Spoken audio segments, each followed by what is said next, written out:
ചാവക്കാട് നഗരത്തിൽ ഗതാഗതക്കുരുക്ക് രൂക്ഷം. മുല്ലത്തറ മുതൽ ബസ് സ്റ്റാൻഡ് വരെയാണ് വാഹനങ്ങളുടെ നീണ്ട നിര. ചേറ്റുവ ബൈപ്പാസിലെ തകർന്ന കാന നിർമ്മാണം മൂലം ഒരു ഭാഗത്തേക്ക് മാത്രം വാഹനം കടത്തിവിടുന്നതിനാലാണ് ഗതാഗതക്കുരുക്ക് രൂക്ഷമാകുന്നത്. ചേറ്റുവ ബൈപ്പാസിൽ ഗതാഗതക്കുരുക്ക് വർദ്ധിച്ചതോടെ ഏനാമാവ് റോഡിലെ വൺ വേ ഒഴിവാക്കി ഇരുഭാഗത്തേക്കും വാഹനം കടത്തിവിട്ടതോടെ ഗതാഗതക്കുരുക്ക് ഇരട്ടിയായി. ചാവക്കാട് സെന്റർ മുതൽ ഏനാമാവ് റോഡ് വരെയാണ് ഗതാഗതക്കുരുക്ക് കൂടുതലുള്ളത്.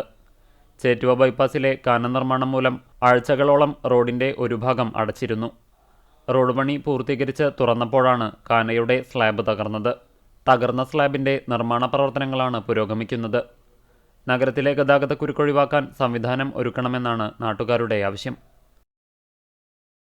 ആളൂർ സെന്റ് സെബാസ്റ്റ്യൻ പള്ളിക്ക് സമീപം സ്കൂൾ ബസും സ്കൂട്ടറും കൂട്ടിയിടിച്ച യുവതിക്ക് പരിക്ക്. കൈപ്പറമ്പ് പുത്തൂർ മഞ്ഞക്കാട്ട് വീട്ടിൽ പ്രമോദിന്റെ ഭാര്യ സൗമ്യയ്ക്കാണ് പരിക്കേറ്റത്. തിങ്കളാഴ്ച രാവിലെ 10 മണിയോടെയായിരുന്നു അപകടം. നിസ്സാരമായി പരിക്കേറ്റ യുവതിയെ കേച്ചേരി ആക്ട്സ് പ്രവർത്തകർ കുന്നംകുളം മലങ്കര ആശുപത്രിയിൽ പ്രവേശിപ്പിച്ചു.